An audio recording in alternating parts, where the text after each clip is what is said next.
I think it's important in life to realize that setbacks are 100% going to happen. Major setbacks are how you view life, but those are going to happen too. It's like understanding that whatever happened in one season is supposed to prepare you for another season. God is working. You know, I remember being younger and having this major setback. We got evicted from our home. It's the only house that I grew up in. I have 5 brothers, 2 sisters. At the time, there was only 6 of us, single mom, and we didn't live there. We took that summer, we dispersed amongst friends. That, you know, kind of spiraled into, you know, multiple years of being in and out of homes for 1.5 to 2 years.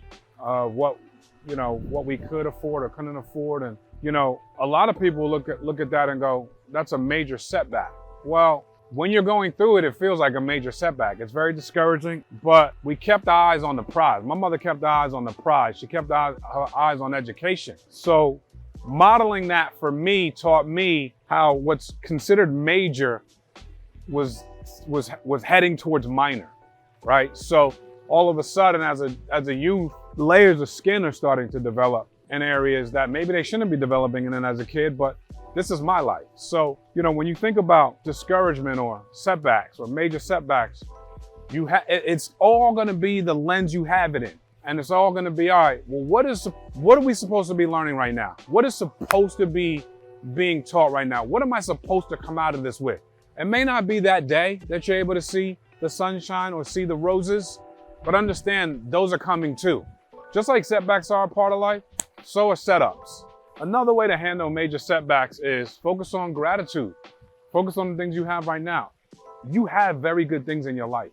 You have great things in your life. You have family that loves you, friends that care about you, a job. Like, there's a lot of things you could look at, a sunny day. You have things that you can look at that go, yeah, I mean, it could be worse. I was sitting next to someone in church, and I heard their testimony, and I heard the trials that they went through. I was sitting next to you in church for 2 years, figuratively. We've been in the same church and rubbing shoulders for 2 years, and I never knew you had that trial.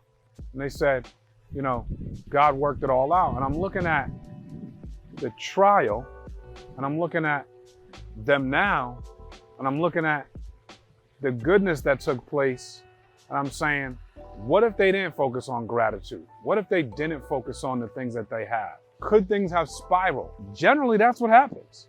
When you don't focus on the good things that you have, you tend to focus on the things you don't have. It creates all kinds of dysfunction up here, which spirals and puts you in a glass half empty space and a negative mindset, and it really doesn't help to get back to positivity. While focusing on gratitude, understand you have to keep moving forward because tomorrow is coming. So you have 2 places where you can live. The good things about today and the great things that are coming. And that's how you handle setbacks. That's how you handle any type of health setback or relationship setback or financial setback or anything that's coming your way. There's lessons that are supposed to be learned. And let's find the joy in it because it's going to get you over the hump for tomorrow. Keep your eye on the prize.